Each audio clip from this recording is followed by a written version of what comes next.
जय श्री कृष्ण दोस्तों, राधे राधे। मैं अरुण सेमाल और स्वागत करता हूं आपको अपनी YouTube चैनल अरुण शिक्षा एकेडमी में।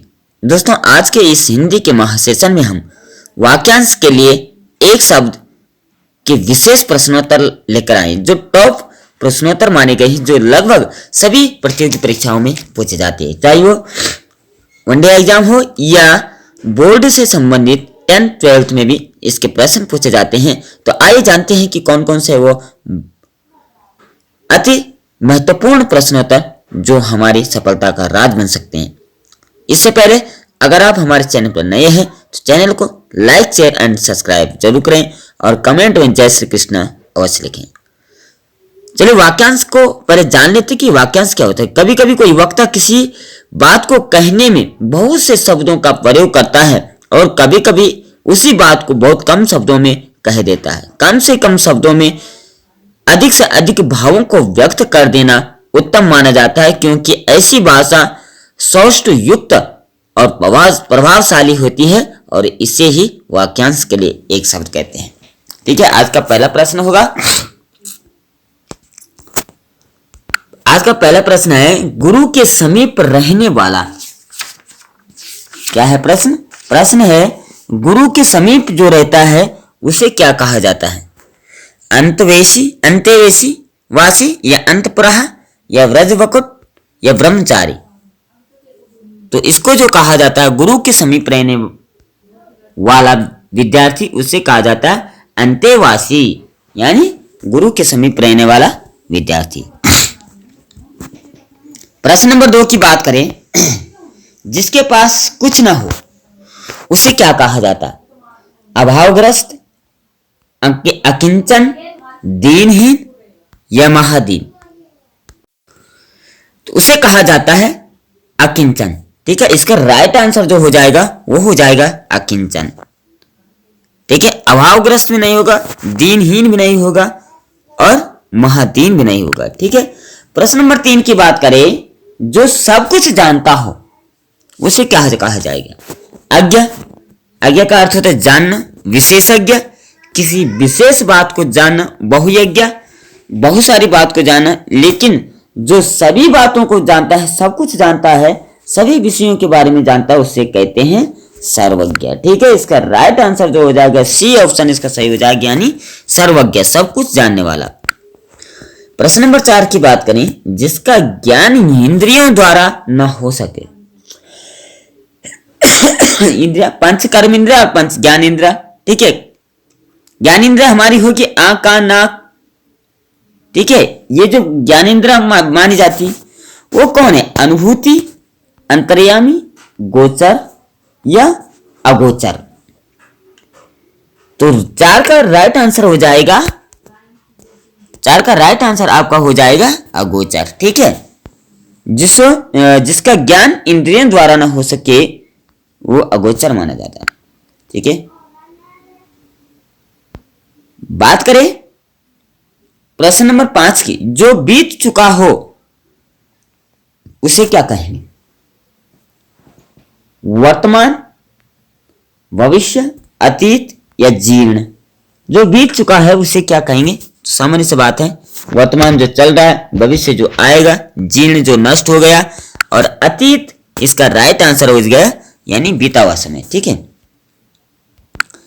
प्रश्न नंबर 6 की बात करें, जो वाणी द्वारा व्यक्त न किया जा सके उसे क्या कहेंगे? स्वानुभूति, रहस्य, अनिर्वचनीय या इनमें से कोई नहीं। तो 6 का जो राइट आंसर हो जाएगा वह होगा अनिर्वचनीय, जिसे वाणी के द्वारा व्यक्त करना असंभव हो। ठीक है, स्वानुभूति भी नहीं हो गया और रहस्य भी नहीं हो गया। बात करें प्रश्न नंबर 7 की, जिसकी आशा न की जा सके उसे क्या कहेंगे? निराशा, भग्नाशा, अप्रत्याशित या प्रत्याशित। 7 का जो राइट आंसर हो जाएगा वह हो जाएगा ऑप्शन नंबर सी, यानी अप्रत्याशित, जिसकी आशा न की जा सके। ठीक है, उम्मीद जिससे नहीं की जा सके वो हो गया प्रत्याशित। बात करें प्रश्न नंबर 8 की, जिसे बुलाया ना जा सके, भुलाया नहीं, बुलाया ना जा सके, यानी बुलाने के अर्थ में, जिसे बुलाया ना गया हो उसे क्या कहेंगे? अतिथि, अभ्यागत, अनाहूत और रिश्तेदार। तो 8 का राइट आंसर हो जाएगा अनाहूत। क्या होगा? 8 का जो राइट आंसर है अनाहूत होगा। ये बुलाया नहीं जाता है।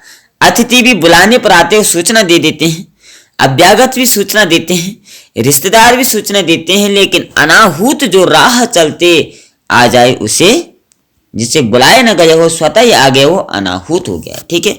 बात करें प्रश्न नंबर 9 की। ईश्वर को नहीं मानने वाला उसको क्या कहेंगे? आस्तिक कहेंगे, अधर्मी कहेंगे, दुराचारी कहेंगे, ये नास्तिक कहेंगे। आस्तिक का मतलब होता है आस्थावान, जिसकी आस्था होती है। अधर्मी का मतलब जिसके धर्म पर आस्था न हो। दुराचारी मतलब जो बुरे कर्म करता हो। लेकिन इसका जो राइट आंसर हो जाएगा 9 का, वो होगा नास्तिक। नास्तिक, नास्तिक जिसकी आस्था ना हो वो नास्तिक हो गया। ठीक है। बात करें प्रश्न नंबर 10 की। ईश्वर में विश्वास करने वाले को क्या कहा जाएगा?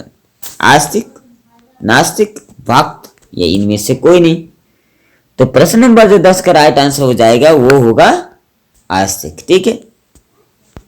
विश्वास करने वाला, ईश्वर पर विश्वास करने वाला। बात करें प्रश्न नंबर 11 की कि देश में विदेश से माल आने का कार्य, अगर अपने देश में विदेश से माल आता तो उसे क्या कहेंगे? आगमन, प्रत्यागमन, आयात या निर्यात। निर्यात का हमें पता है कि ये बेचने से संबंधित होता है। प्रत्यागमन भी नहीं होगा, बेचने से संबंधित। आगमन यानी आने से संबंधित। लेकिन हम एक दो देश से वस्तु खरीद और बेच रहे हैं, अर्थात इसका जो राइट आंसर हो जाएगा वह होगा आयात। ठीक है। सी ऑप्शन सही हो जाएगा। बात करें प्रश्न नंबर 12 की। पूरब और पश्चिम के बीच की दिशा को क्या कहेंगे? अब आप कहेंगे ये क्या बात कर रहे हैं, क्योंकि दिशाएं 4 होती हैं। दिशाएं 4 नहीं, दिशाएं 10 मानी जाती हैं। ठीक है। ईशान कोण भी आता है, आग्नेय कोण भी आता है। ठीक है। 4 दिशाएं होती, आकाश मंडल भी होता है और पृथ्वी तल भी होता है। ये 10 दिशाएं कुल मानी जाती हैं। तो इसका जो राइट आंसर हो जाएगा आग्नेय कोण, उदीची, प्राची, ईशान।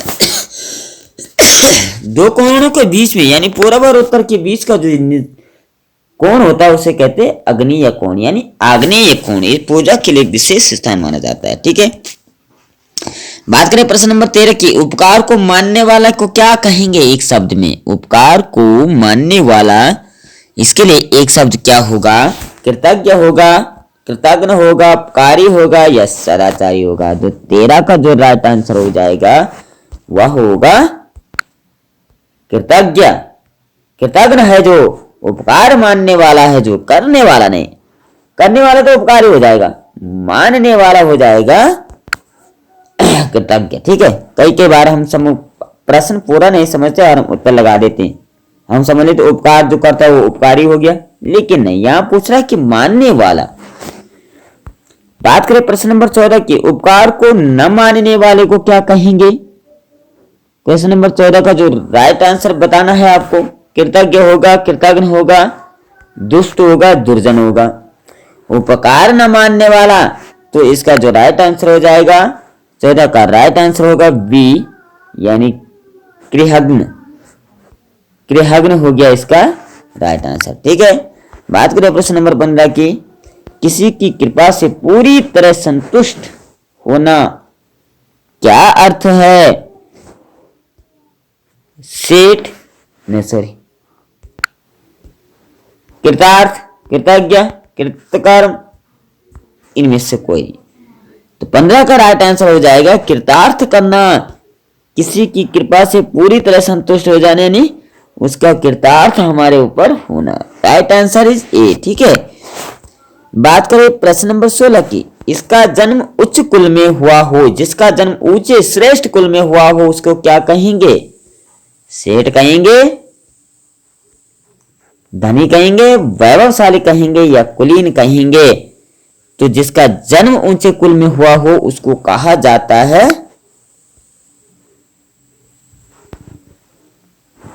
उसको जो कहा जाएगा, इसका जो राइट आंसर हो जाएगा वह हो जाएगा कुलीन। यानी जिसका जन्म ऊंचे कुल में हुआ हो। ठीक है, प्रश्न नंबर 17 की बात करें, जिसका जन्म कन्या के गर्भ से हुआ हो उसे कन्या पुत्र कहेंगे, कानीन कहेंगे, अवैध पुत्र कहेंगे या कुमारी सुत कहेंगे। तो 17 को जो राइट आंसर हो जाएगा वह होगा कानीन, यानी जिसका जन्म कन्या के गर्भ से हुआ हो। ठीक है, जिसकी मतलब शादी ना हो उसका पुत्र हो जाए तो उसको कहेंगे कानीन।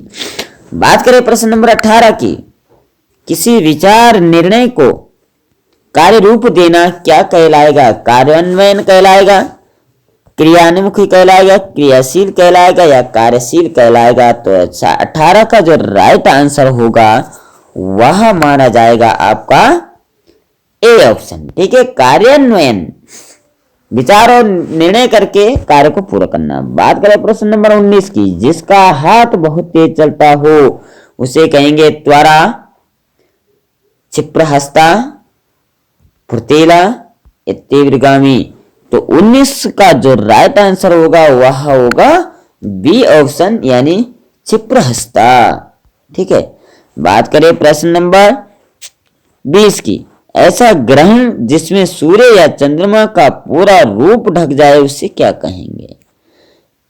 क्या कहेंगे? पूर्ण ग्रह कहेंगे, खगेश कहेंगे, खग्रास कहेंगे या गेचर कहेंगे। ठीक है, सूर्य ग्रहण लगने की भी अलग अलग नियम है। तो 20 का जो राइट आंसर हो जाएगा फिलहाल वह होगा सी ऑप्शन, यानी खग्रास उसको कहा जाता है, खग्रास ग्रह माने जाते हैं। ठीक है, बात करें प्रश्न नंबर 21 की, 21 की अगर बात करें तो किसी बात या तथ्य को गलत ठहराना, किसी भी बात या तथ्य को गलत ठहराना क्या हो जाएगा? दुराग्रह होगा, पूर्वाग्रह होगा, मंडन होगा या खंडन होगा? तो इसका जो राइट आंसर हो जाएगा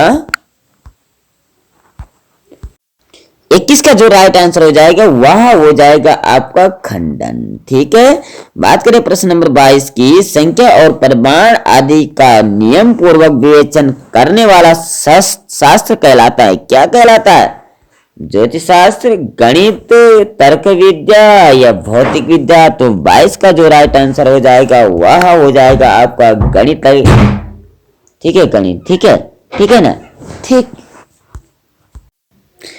बात करें प्रश्न नंबर 23 की, यानी 23 की, जिसने निद्रा को जीत लिया हो उसे क्या कहेंगे?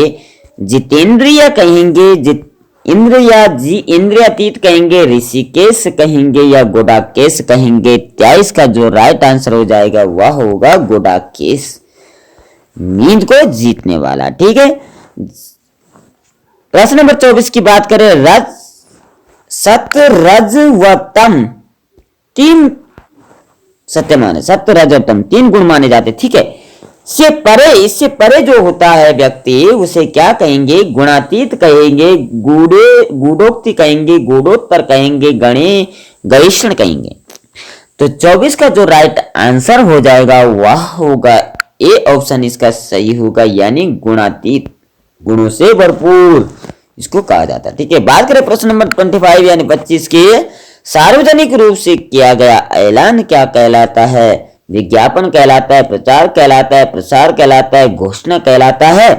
तो इसका जो 25 का जो राइट आंसर हो जाएगा वह होगा घोषणा। ठीक है, right answer is C option, यानी घोषणा, सार्वजनिक रूप से किया गया ऐलान। ठीक है, बात करें प्रश्न नंबर 26 की, सावधान करने के लिए कही जाने वाली बात क्या होती है? सावधानी, चेतावनी, खबरदार, होशियार? तो 26 का जो राइट आंसर हो जाएगा वह होगा चेतावनी। ठीक है, जल्दबाजी में सावधानी में मत कर देना, यह गलत ऑप्शन हो जाएगा। ठीक है, चेतावनी, सावधान करने के लिए किसी व्यक्ति को हम सावधान, अरे सचेत हो जाओ, अब पढ़ाई करने के लिए बैठ जाओ, तो ये चेतावनी होगी, ये सावधानी करना नहीं होगा। ठीक है ना?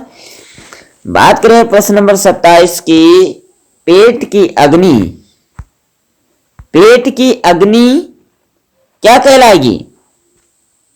दावाग्नि, बड़वाग्नि, जठराग्नि, मंदाग्नि? तो 27 का जो राइट आंसर हो जाएगा वह होगा सी ऑप्शन, यानी जठराग्नि। ठीक है, पेट को जठराग्नि भी कहा जाता है, पेट की अग्नि।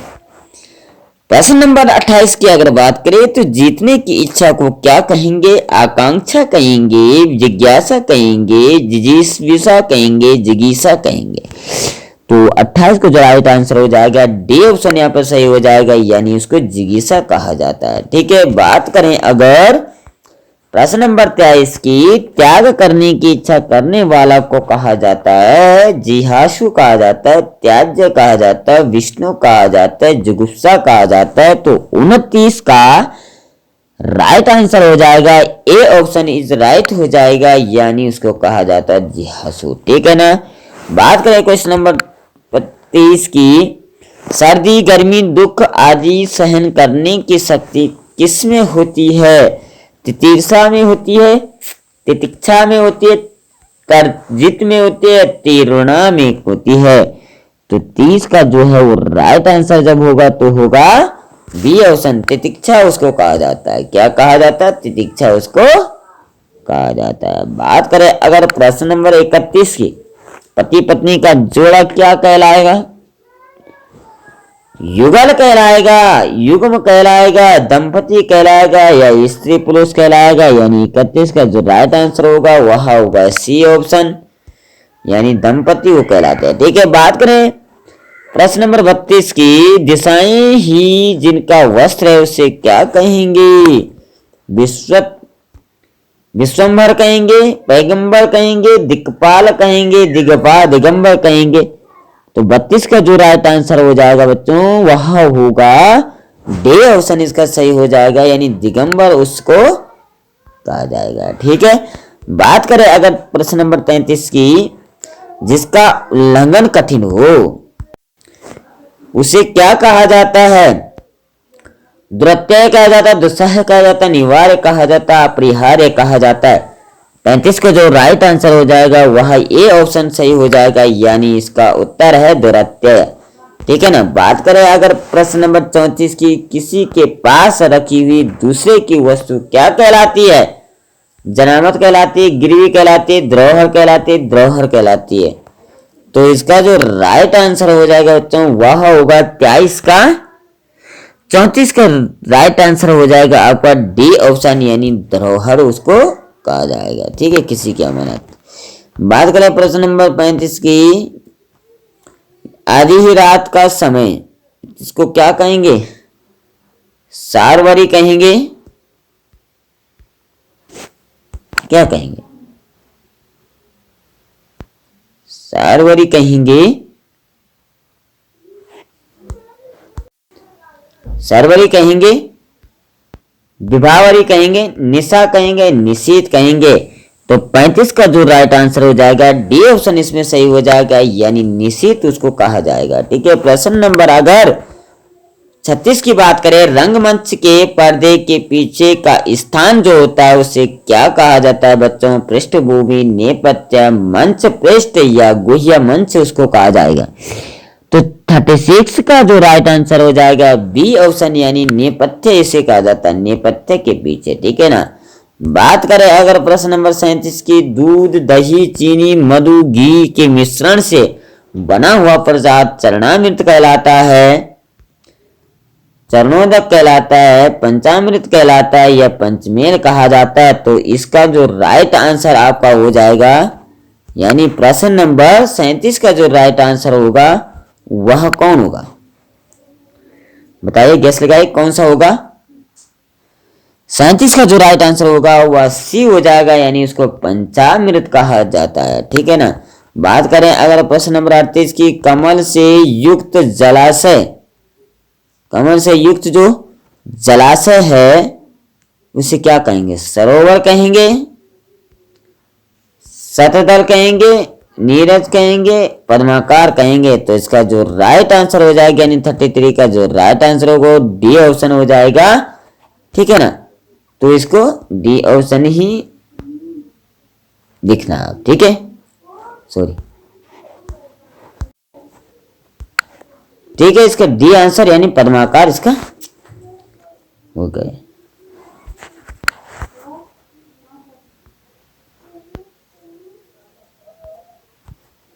बात करें प्रश्न नंबर 34 की, बृहस्पति ग्रह का दोष दूर करने वाला पीले रंग का रत्न कौन सा है? अब देखो रत्नों की बात भी यहाँ पर कही जा रही है। पुखराज होता है, नीलम होता है, हीरा होता है, पन्ना होता है। नीलम शनि के लिए होता है और बृहस्पति गुरुदेव के लिए जो है वो पुखराज स्पेशल माना जाता है, इसलिए इसका राइट आंसर ये ऑप्शन हो जाएगा। ठीक है, बात करें अगर प्रश्न नंबर 40 और इस आखिरी सेशन की, तो खाद्य सामग्री जो यात्रा के समय रास्ते में उपभोग के लिए दी जाती है, स्वल्पाहार, पथ्य, अपाथ्य या उपहार उसको कहा जाएगा। तो इसका जो यानी आखिरी प्रश्न का जो राइट आंसर हो जाएगा पाथेय, उसको कहेंगे। कहते हैं पाथेय प्राप्त हुआ, वही पाथेय है जो सामग्री रास्ते के लिए दी जाती है। ठीक है, तो ये 40 प्रश्नों का हमने संपूर्ण आपके सामने वाक्य से संबंधित एक शब्द के लिए जो प्रयोग किए गए हैं उनके महत्वपूर्ण प्रश्नोत्तर हमने आपके सामने बताए। आशा है आपको वीडियो पसंद आई होगी। वीडियो पसंद I like share and subscribe जरूर करें। कमेंट में जय श्री कृष्ण अवश्य लिखें। आज के लिए इतना ही। जय श्री कृष्ण, राधे राधे।